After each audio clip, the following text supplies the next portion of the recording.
Olá, terceira série, tudo bem com vocês? Bom, eu espero que esteja tudo bem. Na aula passada, a gente falou sobre o módulo 15, né, que é esse aqui. Deixa eu mostrar para vocês novamente, que foi sobre dissertação, né, que a gente deu uma revisada, né, o que seria uma tese, quais seriam os tipos de argumento que a gente pode botar no desenvolvimento, o passo a passo para construir uma estrutura de um texto dissertativo, a questão da linguagem, a gente viu o que é possível, o que não é possível, e tudo bem. Hoje, a gente vai falar sobre o passo a passo para uma proposta, para construir uma proposta de intervenção, tá? A gente sabe que a proposta de intervenção, ela vem no Enem, né? Porque, assim, o Enem, toda a prova do Enem traz uma problemática um tema, né, que gira em torno de uma problemática social. E aí, como vestibular, né, ele pede para a gente fazer uma proposta, né, para solucionar um possível problema que esteja tão em vigência assim na sociedade nesse período, né? Então, todos os anos, os temas de redação são problemas enfrentados pela sociedade, que na nossa redação, na nossa dissertação, nós temos que saber argumentar, né? E aí, por final, propor uma solução para aquele problema, tá? Então, agora a gente vai ver um passo a passo para poder conseguir construir uma proposta legal, assim, para o nosso texto. Alguns vestibulares e o Enem solicitam a escrita de um texto dissertativo em que o candidato deve apresentar uma proposta de intervenção.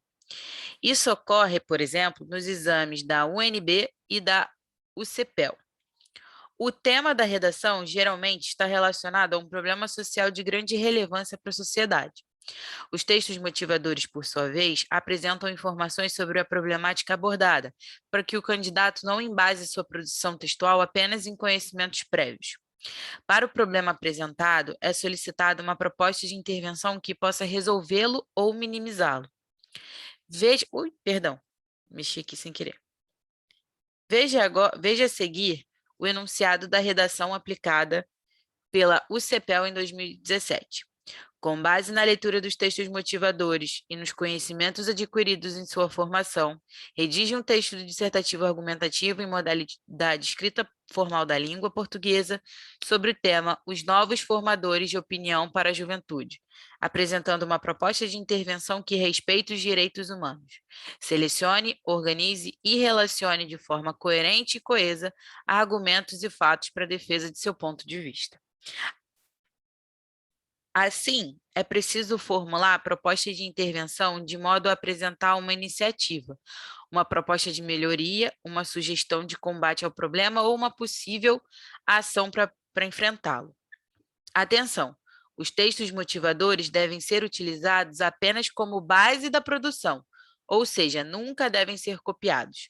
Além disso, na produção da redação, é preciso explorar aspectos que vão além dos dados e das ideias que esses textos apresentam.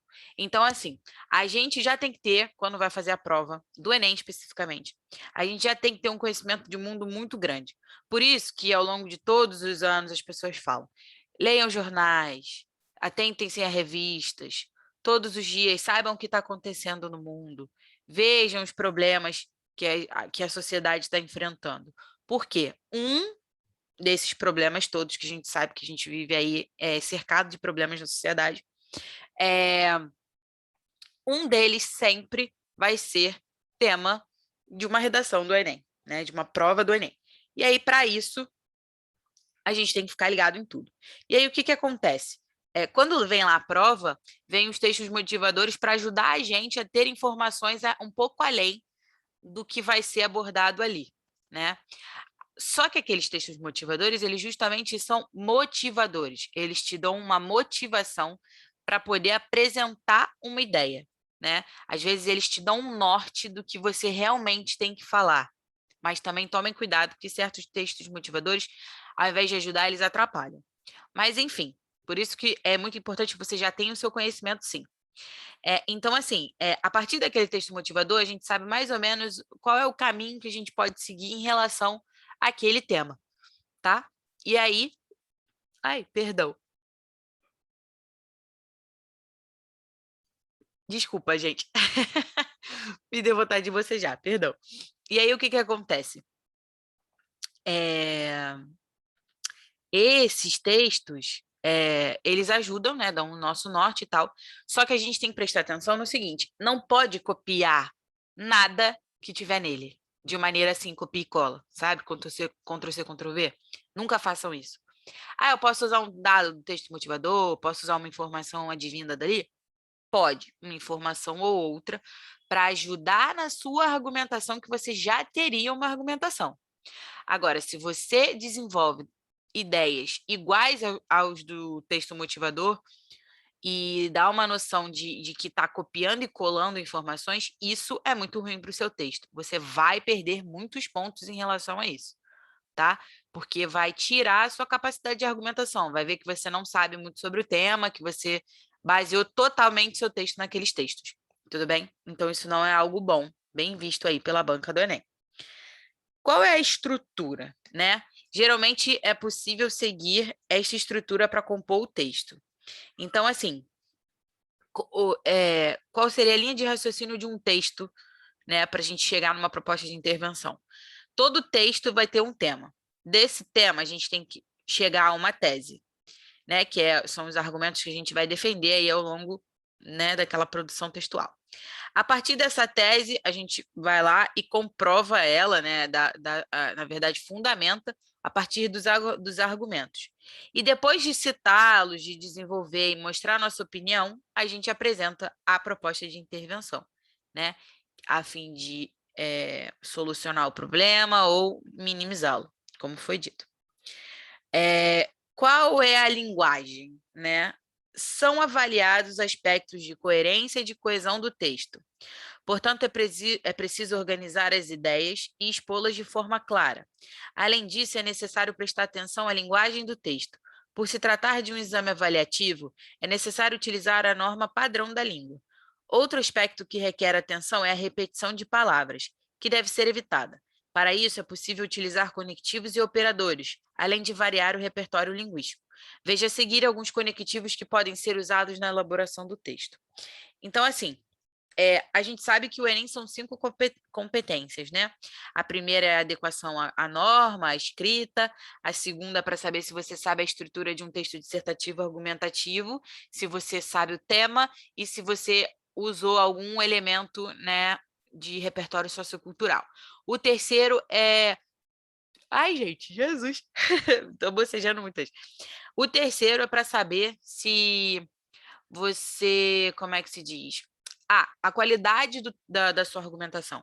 Se ela está sendo feita de maneira satisfatória e inovadora, né? Se os seus argumentos eles têm qualidade.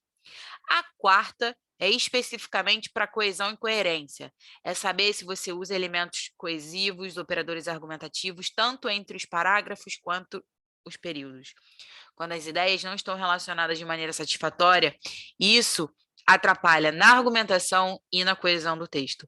Então, é sempre muito importante a gente relacionar todas as ideias sem exceção. E aí, para isso, né, falando especificamente dessa quarta categoria da prova do Enem, o que acontece? Para que a gente não repita, né, as palavras, que a gente não repita os próprios conectivos, a gente tem que ter uma gama aí de conhecimento de vários conectivos de vários tipos, né? E a gente tem que saber também quando usá-los. E aí alguns exemplos são esses, né? Adição, ainda mais, além disso, mas também, né? Quando a gente, por exemplo, apresenta uma ideia o primeiro parágrafo argumentativo eu estou falando de uma coisa, aí no segundo é uma complementação desse primeiro. Então, aí eu falo assim, além disso, ainda mais, já é uma adição. Alternância, ora alguém faz uma coisa, ora faz outra. Quer você queira ou não, seja assim ou seja assado, né? Causa e consequência. Você coloca lá a ideia, aí vem estabelecer uma relação de consequência. Por isso, porque, uma vez que, comparação, né? Assim como, do mesmo modo, tanto quanto. Conclusão. Isso deve ser feito a fim de que as soluções sejam vistas dessa forma, portanto, estabelecer relação de condição, né? A menos que, desde que, se, conformidade, conforme, de acordo com, segundo o filósofo, tal, tal, tal, tal, tal, tal, tá? Contraste. Apesar disso acontecer, muitos problemas ainda, sei lá, ainda precisam de solução, né? Isso tudo acontece, contudo, não é satisfatório, né? No entanto, aí a dúvida, é provável, provavelmente, talvez, ênfase, é certo que, evidente que, seguramente. Um esclarecimento, aliás, isto é, por exemplo, né? Lugar, ali, junto a, né? Junto a, perto de, negação, de jeito nenhum, em nenhuma hipótese, jamais. Prioridade, a princípio, antes de tudo, em primeiro lugar. A gente usa muito esses elementos de prioridade quando a gente vai iniciar os parágrafos argumentativos. É sempre bom, né? Por exemplo, você vai na introdução, aí logo no primeiro desenvolvimento vai em primeira instância, em primeiro lugar, a princípio, antes de tudo. É sempre bom colocar esses operadores que dão prioridade, tá? Proporção, à medida que, quanto mais, quanto menos. Reformulação, mais precisamente, ou melhor, quer dizer, né? Você dá uma ideia e acha que talvez aquela ideia não ficou tão satisfatória, então você fala, ou melhor, e explica. Síntese, desse modo, nesse sentido. Tempo, ao mesmo tempo, em seguida, finalmente, e assim por diante. Todos esses elementos podem ser usados no seu texto de acordo, né, com o que você quer dizer. Então, tem que ficar prestando atenção nisso aí. Respeito aos direitos humanos. É muito importante que a proposta de intervenção esteja em consonância com os direitos humanos. Para atender esse requisito, é necessário conhecer seus preceitos. Então, o que são os direitos humanos, né? O que a gente vai poder escrever ou não na nossa dissertação? Os direitos humanos pertencem a todos e todas e a cada um de nós igualmente. Então, universalidade e inalienabilidade. Os direitos humanos são universais e inalienáveis. Todas as pessoas em todo o mundo têm direito a eles. Ninguém pode voluntariamente desistir deles, nem outros podem tirá-los dele ou dela. A indivisibilidade. Direitos humanos são indivisíveis, sejam de natureza civil, política, econômica, social ou cultural. Eles são todos inerentes à dignidade de toda pessoa humana. Consequentemente, todos eles têm o mesmo valor como direitos. Não existe um direito menor. Não há hierarquia de direitos humanos. Interdependência e interrelação. A realização de um direito muitas vezes depende, no todo ou em parte, da realização de outros. Por exemplo, a realização do direito à saúde pode depender da realização do direito à educação ou do direito à informação. Igualdade e não discriminação. Todos os indivíduos são iguais como seres humanos e em virtude da inerente dignidade de cada pessoa humana. Todos os seres humanos têm direito a seus direitos humanos sem discriminação de qualquer tipo, como raça, cor, sexo, etnia, idade, idioma, religião, opinião política ou outra, origem nacional ou social, deficiência, propriedade, nascimento ou outro status, como explicado pelos órgãos dos Tratados de Direitos Humanos. Participação e inclusão.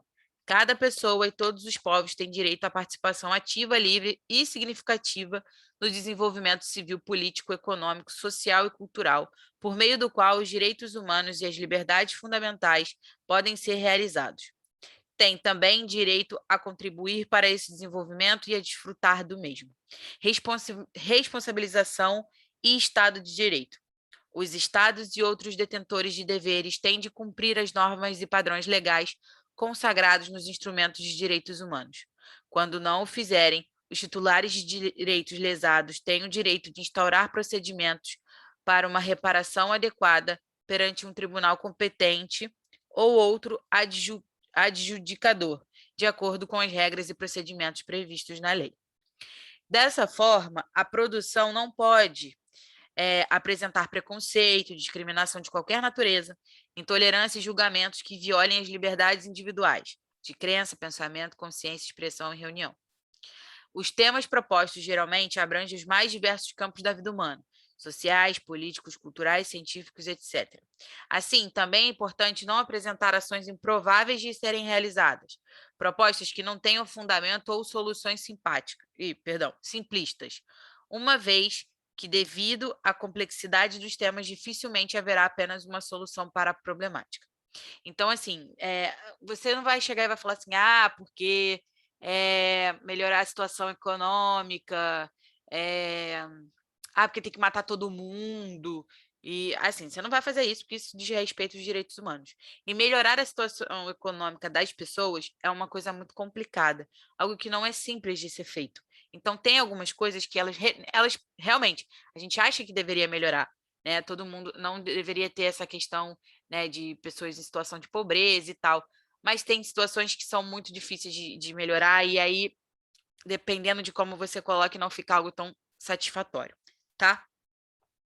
E aí, para isso, a partir de todas essas ideias, todas essas informações, o que vocês têm que saber para fazer uma proposta de intervenção realmente completa para um Enem, né?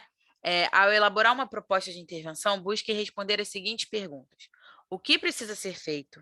Quem vai fazer? Como vai fazer? Quais são os resultados esperados dessa ação?